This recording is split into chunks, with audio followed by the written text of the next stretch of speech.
ನಮಸ್ಕಾರ ವೀಕ್ಷಕರೇ, ನಾನು ನಿಮ್ಮ ಶ್ರೀ ದಾನಮ್ಮ ದೇವಿಯ ಭಕ್ತಿ. ತಾಯಿ ವರದಾನೇಶ್ವರಿ ನಿಮಗೂ ಆಯುಷ್ಯ, ಆರೋಗ್ಯ, ಸುಖ, ಶಾಂತಿ, ನೆಮ್ಮದಿ, ಹರ್ಷವನ್ನು ಕೊಟ್ಟು ಕಾಪಾಡಲಿ ಅಂತ ಹೇಳುತ್ತಾ ಈ ವಿಡಿಯೋನ ಸ್ಟಾರ್ಟ್ ಮಾಡ್ತಾ ಇದ್ದೇನೆ. ನೋಡ್ರಿ, ಇವತ್ತು ನಾನು ಈ ಮಾವಿನಕಾಯಿಂದ ಗೊಳಮ್ ಮಾಡ್ತಾ ಇದ್ದೇನೆ. ನೋಡ್ರಿ, ಇದು ಕಸಕ್ ಮಾವಿನಕಾಯಿ ತೊಗೊಂಡೇನ್ರಿ. ಇದನ್ನು ಚೆಂದಾಗಿ ಹೆಚ್ಚಿ ಈ ಬೆಲ್ಲದ ಪಾಕ ಮಾಡಿ ಇದ್ರಾಗ ಹಾಕಿ ಕುದಿಸ್ತೇನೆ ರೀ. ಗೊಳಮ್ ಭಾರಿ ಚಂದ ಆಗ್ತದ್ರಿ. ಅದು ಬಿಸಿ ಚಪಾತಿ ಜೊತೆಗೆ ದೋಸೆ ಜೊತೆಗೂ ಮಸ್ತ್ ಆಗ್ತದೆ ನೋಡ್ರಿ. ಈಗ ಇದನ್ನು ಹೇಗೆ ಮಾಡೋದಂತ ತೋರಿಸ್ತೇನೆ ನೋಡ್ರಿ. ಮೊದಲಿಗೆ ಇದನ್ನು ಹೋಳಿ ಹೆರಿಸ್ತೀನಿ ನೋಡ್ರಿ. ಇದನ್ನು ಹೆರ್ಚ್ಕೊಂಬರ್ತೇನೆ ರೀ. ಈಗ ಈ ಥರನ ಹೋಳ್ಕೊಂಡು ಬಂದೀನಿ ರೀ. ಈಗ ಇದನ್ನು ಇದರಿಂದ ಹೆರಿಸ್ತೀನಿ ನೋಡ್ರಿ. ನೋಡಿ, ಈ ಥರ ಹೆರ್ಚ್ಕೊಂಡು ಬಂದೀನಿ ರೀ. ಈಗ ಇದನ್ನು ಬೆಲ್ಲದ ಪಾಕ ಮಾಡ್ಕೊಂಡು ಅದ್ರಾಗ ಹಾಕಿ ಕುದಿಸ್ತೀನಿ ನೋಡ್ರಿ. ನೋಡಿ, ಇದೊಂದು ಬೋಗಣಿ ತೊಗೊಂಡೇನಿ ರೀ. ಒಂದು ಬೋಗಣಿ ಬೆಲ್ಲ ತೊಗೊಂಡು ನೋಡ್ರಿ. ಇದಕ್ಕೆ ನೀರು ಹಾಕ್ತಾರೆ. ಈಗ ಬೆಲ್ಲ ತಗೊಂಡು ನೀರು ಹಾಕ್ತೀನಿ ರೀ. ಈಗ ಕುದಿಯಕ್ಕೆ ಇಡ್ತಾರೆ ನೋಡ್ರಿ. ಗ್ಯಾಸ್ ಚಾಲು ಮಾಡೇನಿ ರೀ. ಕುದಿಯಕ್ಕೆ ಇಟ್ಟೇನಿ ನೋಡ್ರಿ.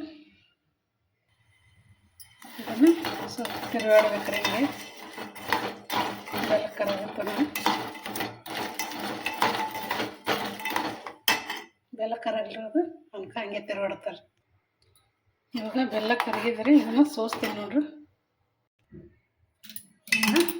ಸೋತಾರೆ.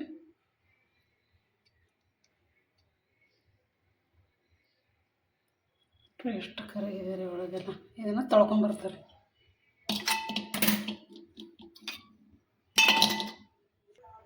ಈ ಬೋಣಿನ ತೊಳ್ಕೊಂಬಂದ್ರೆ ಈಗ ಪಾಕ ಹಾಕ್ತೀನಿ ನೋಡ್ರಿ.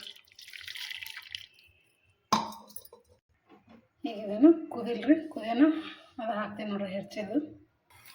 ಇವಾಗ ನೋಡ್ರಿ, ಇದು ಕುದಿತಾ ಇದ್ದೇವೆ ರೀ. ಇದೇನದಲ್ರಿ ಮಾವಿನಕಾಯಿ ಹೆರ್ಚಿದ್ದನ್ನು ಹಾಕ್ತೀನಿ ನೋಡ್ರಿ.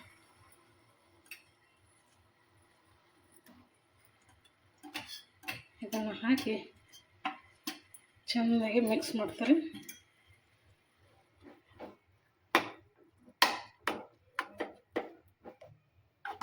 ಇದನ್ನು ಚೆಂದಾಗಿ ಕುದಿಬೇಕು ನೋಡ್ರಿ. ಈಗ ನೋಡ್ರಿ ಕುದಿಯಾಗತ್ತದ್ರಿ. ಇದೇ ಥರ ಚೆಂದಾಗಿ ಕುದ್ದು ಗಟ್ಟಿ ಆಗಕ್ಕೆ ನೋಡ್ರಿ. ಅದು ಒಂಥರ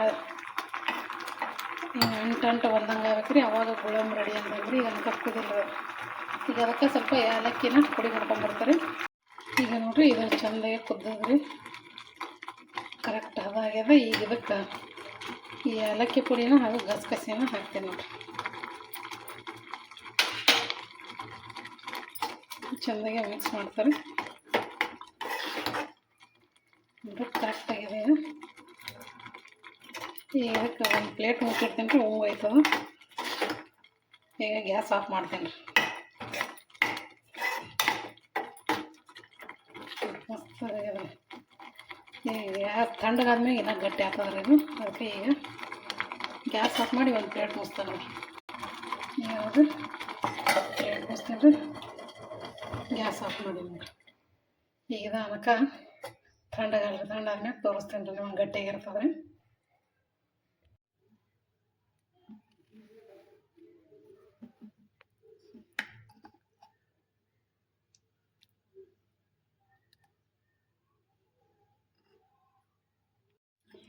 ನೋಡಿ, ಈಗ ಫೈನಲಾಗಿ ರೆಡಿ ಆಗಿದೆ ರೀ. ಗುಳಮ್ ಎಷ್ಟು ಸಖತ್ತಾಗಿದೆ ನೋಡ್ರಿ. ನೋಡ್ರಿ, ಸೂಪರ್ ಆಗ್ಯದ್ರಿ. ಇದು ಬಿಸಿ ಬಿಸಿ ಚಪಾತಿ, ಬಿಸಿ ದೋಸೆ ಕೂಡ ರೀ. ಮೆತ್ತಗೆ ದೋಸೆ ಸ್ವಲ್ಪ ಸಾಫ್ಟ್ ಮಾಡ್ಬೇಕ್ರಿ. ಸಾಫ್ಟ್ ಅಂದ್ ದೋಸೆ ಕೂಡ ಭಾರಿ ಟೇಸ್ಟಿ ನೋಡ್ರಿ.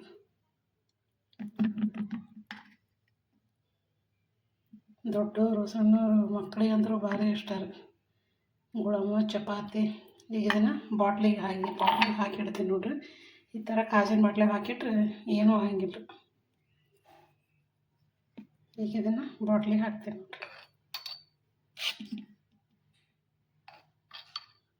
ಇದೇ ಥರ ಎಲ್ಲನೂ ಹಾಕೋತಾರೆ. ಈಗ ಎಲ್ಲನೂ ಹಾಕಿದ್ದೇನೆ ನೋಡ್ರಿ.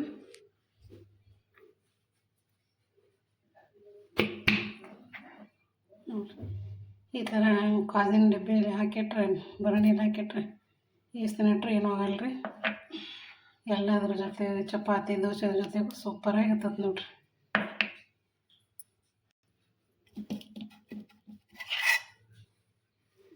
ಈ ಜಾಮು ಇದು ಗುಳಮ್ ನಿಮ್ಗೆ ಇಷ್ಟ ಆಯ್ತು ಅಂತ ಅನ್ಕೋತೀನಿ ರೀ. ಈ ವಿಡಿಯೋನು ನಿಮ್ಗೆ ಇಷ್ಟ ಆಗ್ಯದ ಅನ್ಕೋತೀನಿ ರೀ. ಲೈಕ್ ಮಾಡಿರಿ, ಶೇರ್ ಮಾಡಿರಿ, ಹೊಸಬರು ನೋಡೋರು ಎಲ್ಲರೂ ಸಬ್ಸ್ಕ್ರೈಬ್ ಮಾಡ್ಕೊರಿ. ಹಾಗೆ ಈ ಗುಳಮ್ ಬಗ್ಗೆ ನಿಮ್ಗೆ ಏನು ಅನ್ನಿಸ್ತು ಅಂತ ಕಮೆಂಟಲ್ಲಿ ತಿಳಿಸ್ರಿ. ನಮಸ್ಕಾರ ಎಲ್ಲರಿಗೂ.